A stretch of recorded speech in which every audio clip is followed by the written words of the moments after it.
المشكله احنا لسه بنقول بسم الله الرحمن الرحيم لقينا جاكبو في ليفربول. طب يا جدعان ادونا فرصه مثلا كام شهر كده مفاوضات، مفيش مفاوضات. لسه بنقول بسم الله الرحمن الرحيم، ارتبط بس اسمه بيهم يومين بالظبط، ارتبط اسمه بيهم. النهارده كانوا ماضيين معاه خلاص، هو راح مسافر على ليفربول يا جدعان، ماضي معاهم خلاص رسميا. كودي جاكبو لعيب والجناح الشمال لبي اس في اندهوفن لعيبا في ليفربول، والصفقه تقريبا هتعلن من ليفربول ناحيه ليفربول بكره على الكتير. بس قبل ما نخش الفيديو يا شباب، لسه معاهم اشتراك، انزل على الاشتراك وفعل زر الجرس عشان يوصلك كل جديد. رسميا جاكبو لعيب منتخب هولندا ولعيب بي اس في اندهوفن ينتقل لليفربول بقيمه صفقه 50 مليون، والدنيا ما خدتش وقت. انا مش عارف، اسرع صفقه انا شفتها في حياتي. الدنيا ما خدتش وقت من بي اس في اندهوفن، اعلن ان هو مشي، سافر، قعد كل ده في ساعتين ثلاثه مضى وراح خلاص. يعني خلاص هينزل تدريبات اصلا كمان يومين، مش عارف ايه السرعه دي. ما شاء الله الصراحه اداره ليفربول ما بتضيعش وقت، اللعيب عاجبهم، كلوب عايزه، خلاص انا اشتريته. من يومين بس ارتبط اسم اللاعب بليفربول، كانوا شاريينه بعدها بيومين. ما شفتش كده الصراحه. طيب مين هو جاكبو؟ جاكبو هو لعيب هولندي مواليد 7/1/99، يعني عنده 23 سنه، طوله 189، والقدم اليمنى هي القدم المفضله عنده، ومركزه في الملعب هو جناح شمال. اولا طبعا اللاعب بديهيات، يعني بيمتاز باللي هو بالكرات الهوائيه، هو يعني اي كره طويله هو بنسبه كبيره بياخدها، وبيمتاز كمان بالشوط من بعيد، رجله كويسه جدا في الشوط من بعيد. تاني حاجه بيمتاز بصناعه الفرص، بيصنع لعب كتير جدا وكويس جدا. وتالت حاجه عنده المقدره على الضغط العالي الشرس، وعشان كده كلوب يعني عايزه وطلب ده بالخصوص، وطلب ده يعني مخصوص، وفعلا اتلبى طلبه وإدارة ليفربول جابته. جاكبو مع المنتخب الهولندي كان أول ظهور ليه في يوم 21/6/2021، ولعب معاهم 14 ماتش توتالي، سجل فيهم 6 أهداف.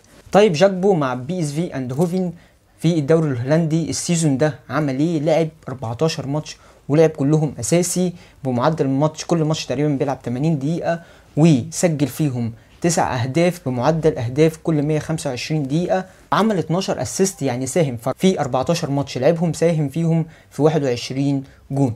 ده غير ان هو صنع وخلق للفريق 12 فرصة محققة للتسجيل، يعني هو بيخلق فرص كتير جدا محققة للتسجيل ممكن تتسجل بس ما تسجلتش 12 فرصة، غير ال 21 مساهمة التهديفية اللي هو ساهم فيها. جاكبو في الاحصائيات، من الاحصائيات يعني من دفاعين مش قوي، في الاحصائيات توتالي كلها في الدفاع مش قوي، يعني دفاعين مش قوي، بس دي الخريطه الحراريه بتاعت جاكبو. كل تمركزاته في الجناح الشمال، لان هو بيلعب جناح شمال، هاشتاج بديهيات، فيعني هو بيلعبها كويس، هتلاقي كل تمركزات الناحيه الاكتر في الجناح الشمال. طيب وجهه نظري في اللاعب عموما ينجح ولا ما ينجحش مع ليفربول، نسبه اكتر من 98% هينجح ليه؟ اولا كلوب اللي طلبه، ثانيا احنا يعني ليفربول في الماتش النهارده في قدام استون فيلا كانت بتلعب بتشامبرلين جناح، فكارفالو هو الجناح اللي قاعد بره، فمفيش جناح حرفيا يقدر يعتمد عليه. جاكبو لما يجي يلعب جناح شمال تقدر تعتمد عليه من ناحيه سرعه، وتقدر تعتمد عليه من ناحيه خلق فرص لصلاح او فيرمينهو لما يرجع، او النونيز، تقدر تعتمد عليه من ناحيه كرات طوليه، تقدر تعتمد عليه من ناحيه ضغط عالي. وعشان كده كلوب يعني طلبه، لان هو عايز الثلاثه اللي بتوع خط الهجوم كلهم كصلاح ونونيز وهو جاكبو لما يلعب معاهم يضغطوا، ودي الطريقه اللي هي المعتاده من كلوب. فتقدر تعتمد عليه كمان في الضغط العالي، تقدر تعتمد عليه كمان في التسديد من بره، بيسدد من بره ورجله مظبوطه كويس جدا، وبيجيب اجوان كمان فينشر، فبتعتمد عليه في كل حاجه الصراحه. فجناح شمال متكامل حرفيا. مش كده نسبه نجاحه هتعدي اكتر من 90 و95% و99% نسبه نجاح حرفيا مع ليفربول.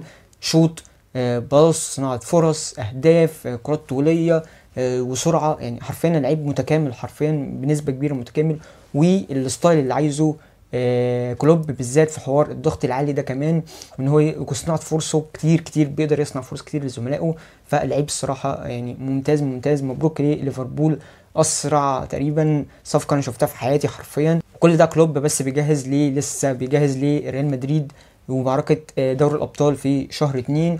وبس ممكن خلصنا الفيديو بتاعنا. ما تنساش تعمل اشتراك، انزل على الاشتراك وفعل زر الجرس عشان يوصلك كل جديد. سلام.